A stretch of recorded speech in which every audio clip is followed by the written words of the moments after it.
Voyage. When the holidays start to feel a bit repetitive, reach for a Sprite Winter Spiced Cranberry and put your twist on tradition. A bold cranberry and winter spice flavor fusion, Sprite Winter Spiced Cranberry is a refreshing way to shake things up this sipping season. And only for a limited time. Sprite. Obey your thirst. Every Who down in Who Newville liked the holidays a ton. But where to get great prices on gifts, they had no idea. None. They searched and they searched for great gifts under $25. Gifts for spouses and friends and even their toddlers. When suddenly one Who shouted, Walmart has what you want, knowing they have Lego, Tree Hut, and low prices to flaunt. So they enjoy the holiday season as Who's often do. Cheering and shouting, Walmart has incredible gifts. Who knew? Find gifts they'll love under $25 at Walmart. A Rosebud man claims he was misled into expensive IVF treatment that contributed to his marriage breakdown. He's taken legal action, claiming he was wrongly told he was infertile. My name is James Taylor. My experience with IVF led to the breakdown of my marriage. They spent $25,000 and a year on the IVF program in the hope of their own child. But it turned out I wasn't infertile. I met Connie at a community house where the kids were playing, and I told her where I lived, because we didn't really swap numbers or anything like that. We lived close by in the same neighbourhood. And then one day I came home and there was a bag of cookies and cakes on my front door done by Connie. I got to talk to her, and then we went out a few times, and, we did it slow and natural with the kids to the parks, and then we went from there, and then she moved into my house at the time, and then we became a blended family. So that sort of sealed the deal, Where we were at when Connie and I started our IVF journey, we were in a positive blended family. Connie was an excellent homemaker, with sewing, cooking, and she was very proud in cleaning her house. She was interested in the kids. We always talked. We went out a lot. We were a good blended family, but we felt that we were missing that one final link. Connie's desire to have another girl, another daughter with me, where I had a desire to have a son, but in the end I would have been happy to have a boy or a girl, just to add to our family, to cement it, because we were called the Brady Bunch at the time. And at the time I did have a longing to have a son of my own. So it was a positive thing at the beginning. You're sure? Of course I'm sure. It'll cost us. Money will come and go. Our child? It's forever. Are you sure? Yes. You want a boy? I'd be thrilled with a boy or a girl. But you want a boy. Will our boy or girl look more like you or me? Oh, clever dodge there. Strong genes. I'd say me. Your will is so strong it will change biology. Oh, you better believe it. And I'll bet you've already got the names picked out. I have done no such thing. You've hidden the list somewhere, is what you've done. I've been whispering the names I like in your ear while you're snoring. Oh, this way I'll suggest the name you want and think it's my idea. You've deduced my master plan. You're like a Bond villain. I will name your baby Mr. Bond. And I don't snore. You sound like a dying animal. I had a nightmare that I'd run over a kangaroo. It was just your snoring infiltrating my dreams. This will not be easy. I've heard horror stories. Why should it be a horror story? We're doing this from a place of love. Why can't it be a love story? When we decided, yes, we'd like to add to our family, that's when we tried to conceive a baby over 12 months. When that didn't happen, we went back for further tests and investigations. When it came back that I was in fact infertile, medically infertile. At the beginning, going to the tests, we lived an hour away from the city. So going to the city, seeing the specialists, having a consult, a review, doing the andrology test, that was a hard thing to do as a male because you've got to abstain for 5 days. And during those tests, I had to produce the goods, so to speak. But in doing that, I learned about how not to do things and the consequences of basically having no idea what I was doing at the time. We put on a Bravo, we put on a poker face, we cross our fingers, we say our silent prayers, and one of the things that it can break you is the fear of the monthly cycle, the fear that it is not going to be this month, or is it going to be this month? So you're always living in hope and you're also living in fear. So it's a mixed emotional fluid state. What I did find out through IVF is that there is a high marriage breakdown for couples that go through IVF. There is suicides in IVF of women and men.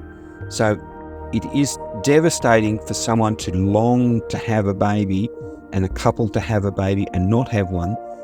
If they're to stay together and the marriage to be successful, they must find their own truths and become at peace with what they find from along the journey and be satisfied with it. But that's very hard when babies are in your face. You go down the street, there's another woman pregnant.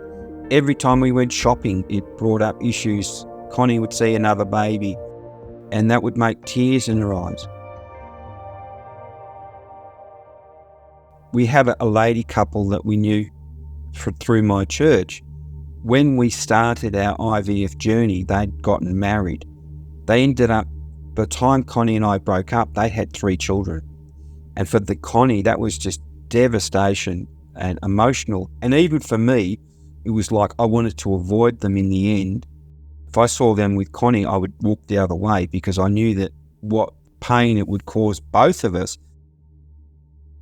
The IVF and all the pressures and the stress of having children at that stage who were sub-teenagers and beginning to be teenagers, with trying to conceive a child and making the trips and the financial strain, and we were trying to save for a house too at the time, but that was put on hold by costs of the IVF, cars breaking down, kids' school fees, the whole lot. So the stress was probably the key. I did not cope with the stress and pressure, and neither did Connie in her own way. It led to us niggling each other. I was stated by the seminal analysis test that I had IgG in the head and the tail of my semen. At that time, that rendered the sperm basically slow and not going anywhere, immobile, and not of the quality to produce a fertilisation of an egg. When I was going through it, I was also suffering from major chest infections and I was on strong antibiotics for chronic tonsillitis. And then I had my tonsils out when I was 34. That helped. But we didn't know at the time that would have a devastating effect, what I believe to be a devastating effect on my chances of conceiving a child naturally. But that was overlooked at the time. All the focus was on the poor quality and low sperm count to conceive a baby. That's why we did what they call ICSI, where they inject the semen into the egg and implant it into the woman on about day 10. So we went through about 4 or 5 cycles of that. That didn't work. Plus the cost of doing it each cycle was something like $1,600 a cycle at that time. It's many, many more thousands now. But we went through it and up and down to Melbourne, down to the peninsula. So it was quite an expense each month. It was a drain. Connie was physically tired and ill. I was over the travel and the tests and the poor results. We never once conceived the pregnancy. We never got past her first base. So it was quite dispiriting. It led to Connie not coping. She withdrew from family life. She withdrew from me. But I and myself got very moody, very angry, and I withdrew, went to the gym, and neglected my children, neglected work, just froze out my emotional side because I had no one to talk to. Back then, there was no Facebook groups, there was no support groups. You were on your own. And at the same time, I was starting to question the doctors and ask questions about why the tests were so poor, what was going on. And I was repeatedly told that I was medically infertile. Now, I wasn't told that I was subfertile or we were infertile. I was told that it was a male infertility problem. So that was hard on Connie. She took it very hard. She called me names. I called her names. We argued, we fought, we slammed doors, very aggressive. I was very aggressive. But once I got my tonsils removed and I stopped getting the infections and I stopped taking those antibiotics, but there was a lag time of about 12 months before the sperm count started to improve. And in the end, when I went through the consult with a urologist to find out what the frick happened and do a medical review of my seminal analysis, in the end, there's nothing wrong with me. My sperm was healthy and normal. So it was I believe it was the antibiotics. That was dismissed by the clinics. They denied that. They didn't use that as an option. They shot that option down, but then the option came up for donor sperm. You know, maybe we need to stop. After all this? Now? What the doctor said, the donor sperm, you might as well be having a child with someone else. If it's the only way, it's still part of me, which means it's part of us. If we do it together. It's just another path. But the child wouldn't... Biologically, it would have no relation to me, not my blood. If your sperm can't get the job done, it's just the next logical option. And those IVF needles make me sick. It's a natural solution. Someone else's nature. Then we just stop and never have a child. That's your plan? This isn't working. From when we got serious, I've told you. Marriage to me means a child. It's part of us. It's part of being married. I understand. I'm not disagreeing with you. We wanted it. It's just not turning out. Not with that attitude, it won't. We're spending thousands of dollars, missing time with the kids we do have. We're mortgaging our future to a hypothetical. I love you. And because of this, we just argue about this all the time. It may never work. And by the time you accept that, we'll be broke, and maybe we'll forget why we even wanted this in the first place. I haven't forgotten. Have you? All I know is you can only bang your head against a closed door for so long. Until the door breaks. I'm tired. Great things are worth being tired for. But then I had not a religious conversion, but a conversion of faith and a crisis in faith. And when I did give my heart to God again, I realised I couldn't do IVF. I had to withdraw for my own sanity, even though I knew that it would cause major problems within our marriage. We did work our way through that because it is hard to masturbate into a jar, very hard when there's no romance involved. So we had to work our way through that. But at the same time, we did not have a pregnancy. we had to swap clinics because we just couldn't afford the costs. So we went from a private to a public clinic. The lady, Dr. Heath, was lovely, but went by the results, the seminal analysis results from the first clinic, and we didn't change course. They still, donor or ICSI, and that didn't happen. And then one night when Connie was on the tablets and the medications going through for IVF, we had a huge fight involving the children and crying children, and me going crook and yelling and Connie lashing out. So the marriage sort of broke down from that stage, and I said, I can't go on with this anymore. I can't do it regardless. It's hurting me, it's hurting us, it's hurting the kids. So we separated. I left. And we attempted conciliation with Connie, but Connie was adamant that without a child there'd be no marriage. So that was her position, and my position was, no, let's put the kids first now, let's put ourselves first. It doesn't matter, but it did matter. It mattered greatly. It made all the difference. Hello, Connie. Hi. How are you? It's a sunny day. But I look at it, and it still feels like rain. Maybe that's because I don't really sleep anymore. Should we pretend all is well? No, I suppose not. This week it'll be 3 months. I know I've hurt you. I'm sorry for that. We've hurt each other. Since we started the IVF. Marriage means going through hard things together.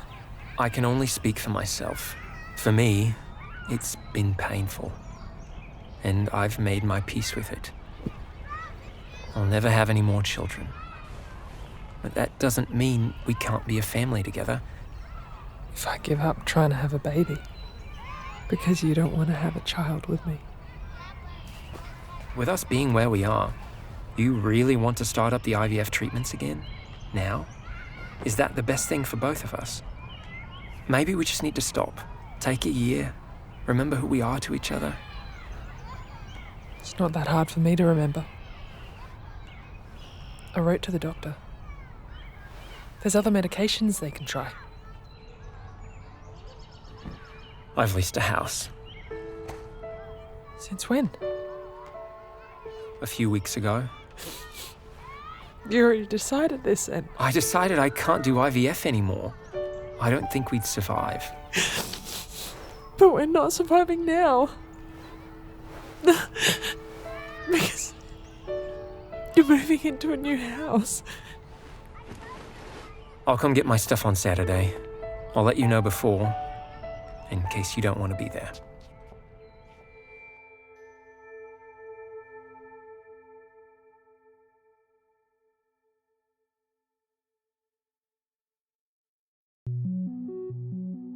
Within 3 months, I met another lady, Tanya, at my parents' house, believe it or not.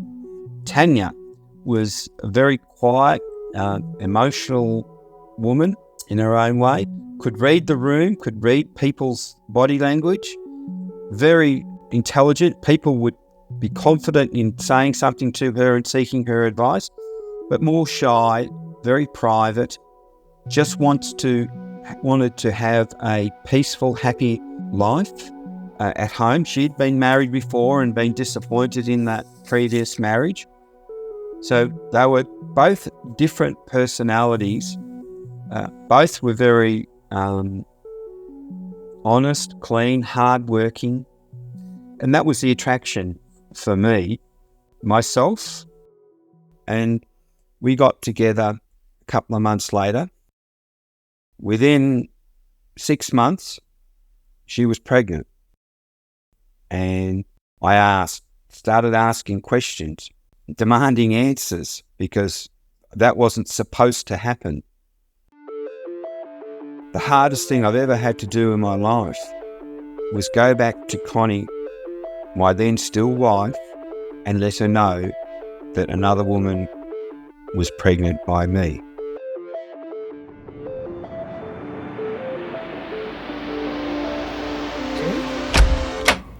Why are you here? I wanted you to hear it from me. I owe you that. You couldn't call? I don't think that would be fair to you. Just tell me. I'm sorry. Whatever it is, say it. Tanya's pregnant. By you? Yes. We're still married, James. Only on paper. How? The doctors were wrong. I rang the clinics, I told them. They won't call me back. What am I supposed to do with this, James? Move on. We all need to. I don't even know what to say. God, I'm the butt of a cosmic joke. You deserve happiness. Maybe I'm cursed. I never thought this could happen. So fast. I know. After all that. I know. You didn't even want it. I wanted it then. I didn't even know it was a possibility now. Am I supposed to say congratulations? You don't have to say anything, but I had to tell you. I'm sorry.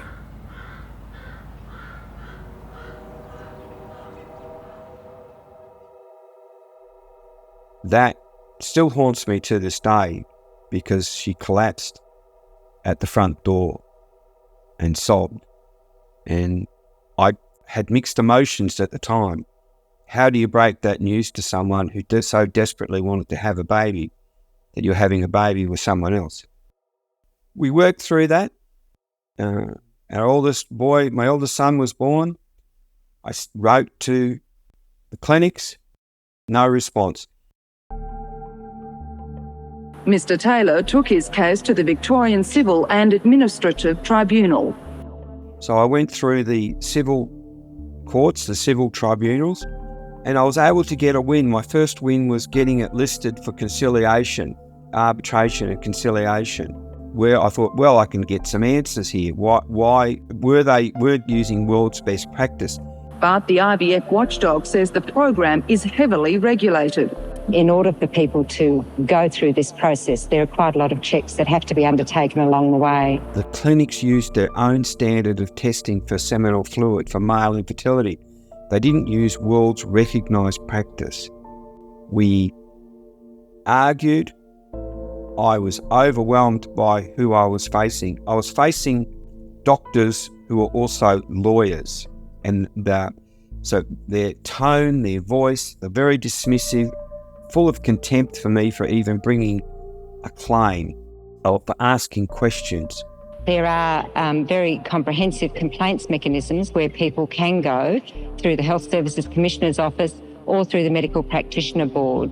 I got nowhere with them, but at that time I had been working in advertising in a newspaper, so I lined up a few people that I knew and got a paper article done. James Taylor was told he was infertile and needed IVF treatment to start a family with his second wife. James Taylor was told his only chance of fathering more children was through in vitro fertilisation. And I put an application into VCAT. He's taken legal action, claiming he was wrongly told he was infertile. I was seeking a review of my medical file, all the tests, and the standards that the clinics used to do those tests. I did get letters from the Victorian government solicitor on behalf of the Infertility Treatment Authority telling me to drop the case. If they find against me in the court, I'd pay costs of an extra $12,000 on the day. I did not know the political lobbying that was going on behind the scenes. I was totally unaware because it was a lot of pressure. I went to the VCAT, the media was there. I argued my case for a review. The Victorian government solicitor used a subsection of the Act to successfully dismiss my application. I was not surprised, but bewildered about what do I do next. I was thankful that the courts did not award costs against me, and that does not happen. So I was thankful for that. We went out, I had the media interview. I still put more pressure But by this time, the stress with Tanya, my new wife, by that stage we'd had 2 children. She was wanting a peaceful home life and not the drama of the courts and the appearances and the letters and the lawyers threatening letters. She wanted that all over. On my last drive down to the court from where we were living in the country, I sort of had a conversion, another mini conversion of crisis of faith. Driving down the highway, I had to slow down for traffic because there was cars pulled up on the side of the road, and I slowed down, to about 40 kilometres an hour, and I noticed a group of people were standing around little crosses by the side of the road. There's been a fatal car accident, and unfortunately children have been killed. So that was a bit of a shock, seeing the tears and the great distress from the family members. And that's the time that Michael Jackson's song, The Man in the Mirror, came on. And it made me reflect on my attitude, how I had been the last previous 10 years or more, about who I was as a man, and be able to look at myself in the mirror, and what I saw I did not like. I did not like that I'd become righteous, vengeful, hard, cold, calculating. And those traits from that song, it really impacted, because the song that Michael Jackson sung, it talks about, if you want to save the world, start with yourself. And that's what I did. And it led to me, obviously, later on that lunchtime, withdrawing my application, even though I had a compensation settlement on the table at the time and I didn't know it. But what I did end up doing with the final meeting, the conciliation, was apologising to the clinics for the distress and harm, because you're dealing with human beings. Yes, they're doctors, lawyers, but they have feelings too. And I must say I had tears in my eyes when I came into the final conciliation courtroom. I sort of collapsed with these angry doctors and lawyers in front of me, because I'm all by myself back then. I was all by myself. I apologised to them, to a stunned crowd of onlookers, withdrew my case, got outside the court and rang Tanya and said, "It's over. No more. It's done." I tried to ring Connie, but she wouldn't take my calls. By that stage, she wouldn't have anything to do with me, because I'd been very driven up until then. Very driven, very vengeful, very wanting to expose the truth. The lessons I learned from it is going to court is not easy. It is not a game. People are opposed to you, don't want to give you anything. They want to defeat your claim. They want to defeat you. They want to make you look poor in the court's eyes. But I learned that just because it's true doesn't mean it's right. And sometimes your actions, however justifiable, do have reactions for others. So what it led to was that I withdrew all my claims, settled it in writing, got nothing for it, no confidentiality clauses, nothing was signed.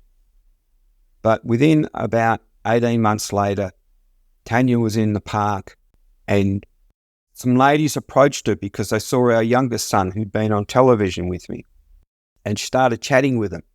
Then she found out what had been happening behind the scenes. And then I found out about these ladies knew, some of them had been still going through IVF, and it was a big commotion. They changed the legislation with testing standards. They changed the regulations to reflect my concerns and from my original applications for a review of our medical care. They allowed single women to access in virtualisation after my case. No longer could a medical doctor be a part owner in a clinic, the testing lab and the hospital because of a conflict of interest. So the doctor you're seeing for your infertility also owns the lab and is a part owner of the clinic. So the conflict of interest that was all undisclosed. And also, I really didn't know at the time that the Victorian Health Minister for Health, the clinics had been lobbying him to dismiss my case because he would have had to order a review for virtualisation for all of Victoria and would have stopped all IVF while my medical review was underway. So ladies told all this to Tanya. I found out later when I went back to my solicitor that this was basically true. They had an offer towards me to shut up, basically a confidential clause, $50,000, under $50,000. The lawyers, the medical legal lawyers, the insurance did not have to get involved. The clinics were going to pay, and I would never be able to talk about it again. Basically, I would have gotten my money back, and that would have been the end of it. I've gotten our money back, which I was going to give some to Connie, and that never happened. Because I withdrew my claim at the last moment. But at the same time, the changes in legislation, how couples are informed of infertility, how couples now need counselling before they start in virtualisation. We never had psychological counselling, profiling, seeing where the family structure was, seeing if you were medically and emotionally strong enough to go through it. Most people who go through IVF, it's still less than 20% have a baby. So it's a 1 in 5 chance that it will be successful for you each cycle. The sad part is I was married to a lady that desperately wanted to have a baby. She did not have a baby. I met a new woman who was okay not to have any children and ended up having 2 children to me. But the results are that we've had a good marriage. Our 2 sons are now in their early 20s. I got the chance to hold my own son and do the things that fathers love to do. But the breakdown in the interpersonal relationships from the blended family, from my marriage to Connie, still goes on today. It's a warning of be careful what you wish for, and also love the ones who are with you at the time. You fight against a system that's designed to not let you win. But at the same time, where I did win was that the clinics changed their style, their approach, the way they market having a baby, the way they do the testing standards, and also it shed a light on it that I was mostly unaware of it. This is all pre-social media. But at the same time, if you're going to fight the system, you make sure that you're right, because there's a good chance that you'll lose. But at the same time, losing in the end ended up being the best thing for me. I was fighting a system at the time that I did not know I was not prepared to emotionally tackle them. But in the end, they made the changes and things are better. And I'm better, but it's a win, but it's not a total win. And I am hoping that if any women, any couples listening to it become aware, get counselling, seek advice, involve all the family, involve any children before you proceed down that path, because it will change you. It will, hopefully they'll have a joyous baby at the end, but not always.